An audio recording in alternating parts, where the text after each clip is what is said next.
Welcome back. We're reading The Boy in the Striped Pajamas. We're on chapter 19, What Happened the Next Day. The next day, Friday, was another wet day. When Bruno woke in the morning, he looked out of his window and was disappointed to see the rain pouring down.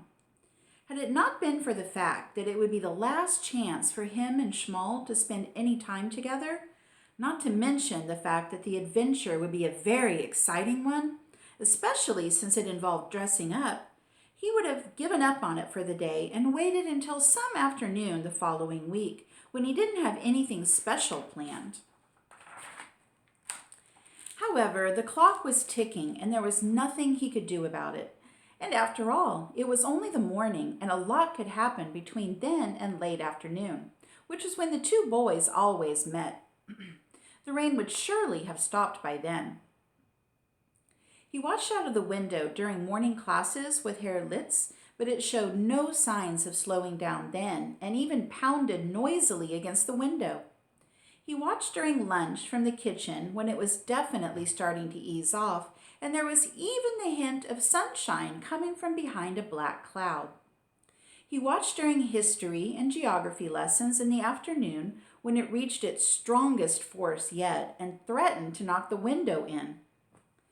Fortunately, it came to an end around the time that Herr Litz was leaving, and so Bruno put on a pair of boots and his heavy raincoat, waited until the coast was clear, and left the house.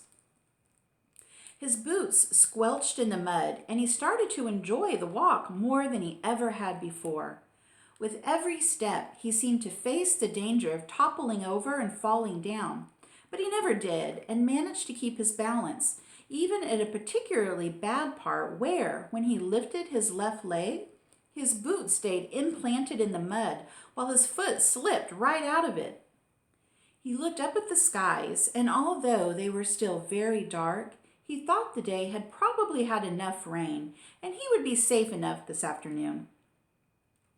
Of course, there would be the difficulty of explaining why he was so filthy later on when he returned home, but he could put that down to being a typical boy, which was what Mother claimed he was, and probably not get into too much trouble. Mother had been particularly happy over the previous few days, as each box of their belongings had been sealed and packed into a truck for dispatch to Berlin.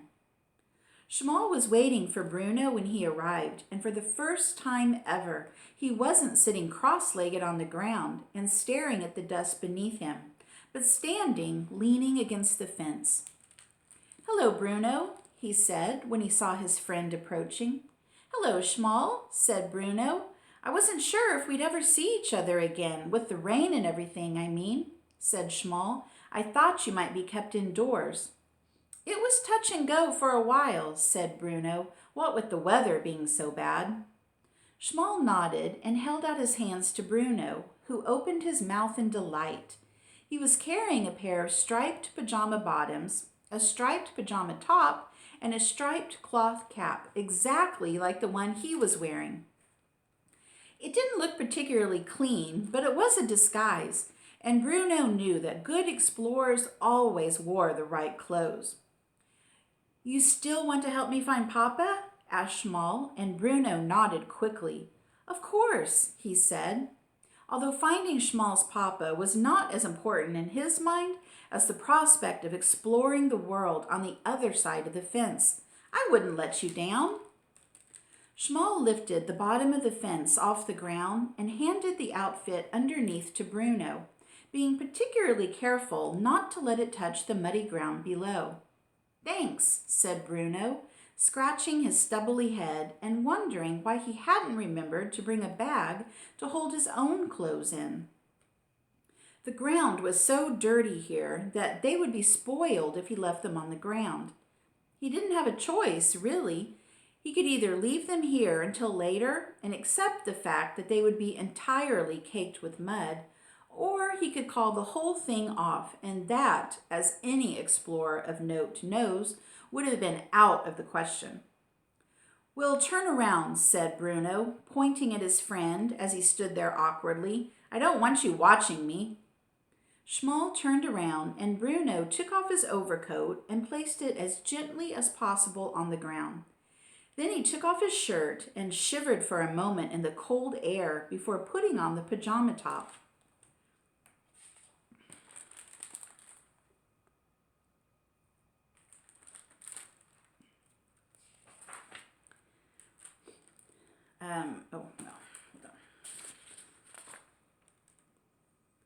As it slipped over his head, he made the mistake of breathing through his nose. It did not smell very nice. "When was this last washed?" he called out, and Shmuel turned around. "I don't know if it's ever been washed," said Shmuel. "Turn around," shouted Bruno, and Shmuel did as he was told. Bruno looked left and right again, but there was still no one to be seen. So he began the difficult task of taking off his trousers while keeping one leg and one boot on the ground at the same time. It felt very strange taking off his trousers in the open air, and he couldn't imagine what anyone would think if they saw him doing it. But finally, and with a great deal of effort, he managed to complete the task. "There," he said, "you can turn back now." Shmuel turned just as Bruno applied the finishing touch to his costume, placing the striped cloth cap on his head. Shmuel blinked and shook his head. It was quite extraordinary. If it wasn't for the fact that Bruno was nowhere near as skinny as the boys on his side of the fence, and not quite so pale either, it would have been difficult to tell them apart. It was almost, Shmuel thought, as if they were all exactly the same, really. "Do you know what this reminds me of?" asked Bruno, and Shmuel shook his head. "What?" he asked. "It reminds me of grandmother," he said. "You remember, I told you about her, the one who died?" Shmuel nodded. He remembered because Bruno had talked about her a lot over the course of the year and had told him how fond he had been of grandmother and how he wished he had taken the time to write more letters to her before she passed away. "It reminds me of the plays she used to put on with Gretel and me," Bruno said, looking away from Shmuel as he remembered those days back in Berlin. Part of the very few memories now that refused to fade. "It reminds me of how she always had the right costume for me to wear.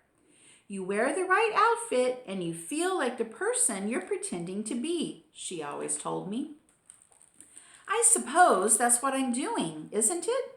Pretending to be a person from the other side of the fence." "A Jew, you mean," said Shmuel. "Yes," said Bruno, shifting on his feet a little uncomfortably. "That's right."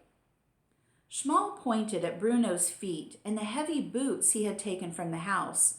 "You'll have to leave them behind too," he said. Bruno looked appalled. "But the mud," he said. "You can't expect me to go barefoot." "You'll be recognized otherwise," said Shmuel. "You don't have any choice."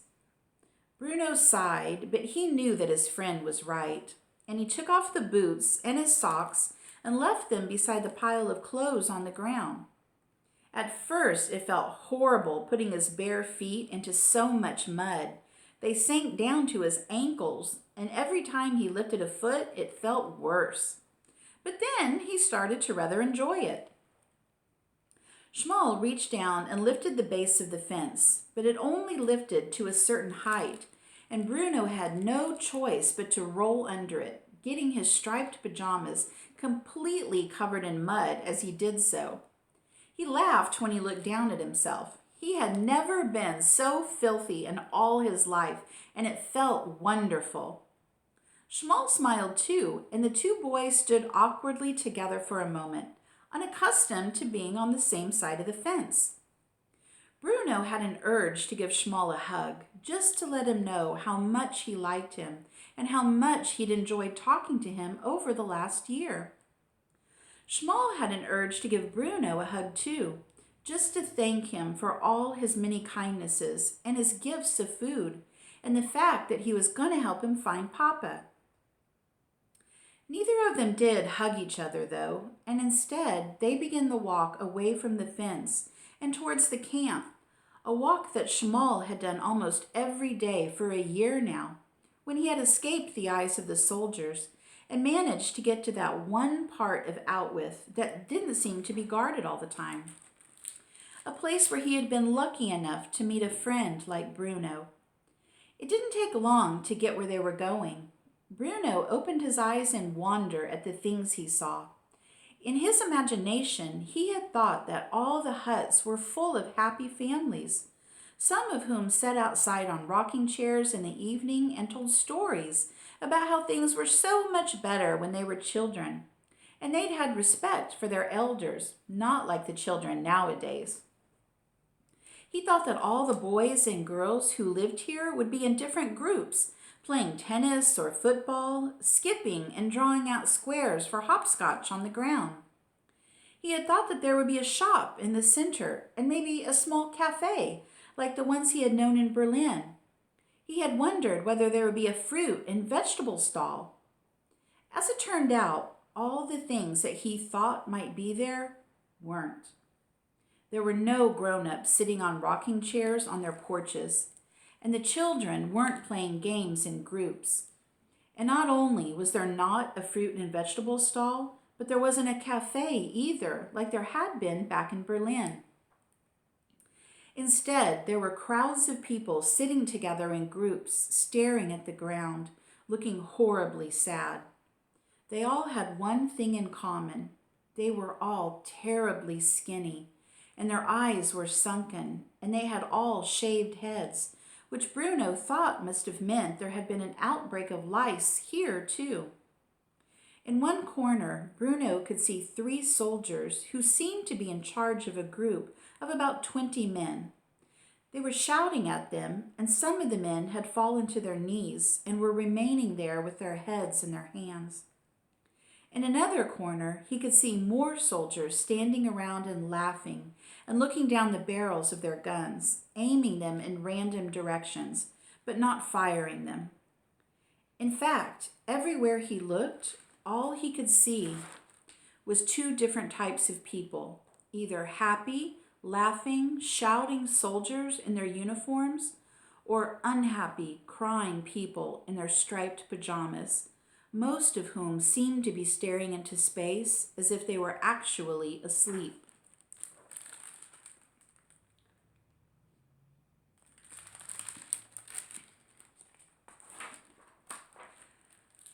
"I don't think I like it here," said Bruno after a while. "Neither do I," said Shmuel. "I think I ought to go home," said Bruno. Shmuel stopped walking and stared at him. "But Papa," he said, "you said you'd help me find him." Bruno thought about it. He had promised his friend that, and he wasn't the sort to go back on a promise, especially when it was the last time they were going to see each other. "All right," he said, although he felt a lot less confident now than he had before. "But where should we look?" "You said we need to find evidence," said Shmuel, who was feeling upset because he thought that if Bruno didn't help him, then who would? "Evidence, yes," said Bruno, nodding his head. "You're right. Let's start looking." So Bruno kept his word, and the 2 boys spent an hour and a half searching the camp, looking for evidence. They weren't sure exactly what they were looking for, but Bruno kept stating that a good explorer would know it when he found it. But they didn't find anything at all that might give them a clue to Shmuel's papa's disappearance, and it started to get darker. Bruno looked up at the sky, and it looked like it might rain again. "I'm sorry, Shmuel," he said eventually. "I'm sorry we didn't find any evidence." Shmuel nodded his head sadly. He wasn't really surprised. He hadn't really expected to, but it had been nice having his friend over to see where he lived all the same. "I think I ought to go home now," said Bruno. "Will you walk back to the fence with me?" Shmuel opened his mouth to answer, but right at that moment, there was a loud whistle, and 10 soldiers, more than Bruno had ever seen gathered together in one place before, surrounded an entire of the camp, the area in which Bruno and Shmuel were standing. "What's happening?" whispered Bruno. "What's going on?" It happens sometimes, said Shmuel. They make people go on marches. Marches, said Bruno, appalled. I can't go on a march. I have to be home in time for dinner. It's roast beef tonight. Shh, said Shmuel, putting a finger to his lips. Don't say anything, or they get angry. Bruno frowned, but was relieved that all the people in striped pajamas from this part of the camp were gathering together now, most of them being pushed together by the soldiers, so that he and Shmuel were hidden in the center of them and couldn't be seen. He didn't know what everyone looked so frightened about. After all, marching wasn't such a terrible thing, and he wanted to whisper to them that everything was all right, that father was the commandant, and if this was the kind of thing that he wanted the people to do, then it must be all right. The whistles blew again, and this time the group of people, which must have numbered about 100, started to march slowly together, with Bruno and Shmuel still held together in the center. There was some sort of disturbance toward the back, where some people seemed unwilling to march, but Bruno was too small to see what happened, and all he heard was loud noises, like the sound of gunshots, but he couldn't make out where they were. Does the marching go on for long? He whispered, because he was beginning to feel quite hungry now. I don't think so, said Shmuel. I never see the people after they've gone on a march, but I wouldn't imagine it does. Bruno frowned. He looked up at the sky, and as he did so, there was another loud sound, this time the sound of thunder overhead. And just as quickly, the sky seemed to grow even darker, almost black, and rain poured down even more heavily than it had in the morning. Bruno closed his eyes for a moment and felt it wash over him. When he opened them again, he wasn't so much marching as being swept along by the group of people.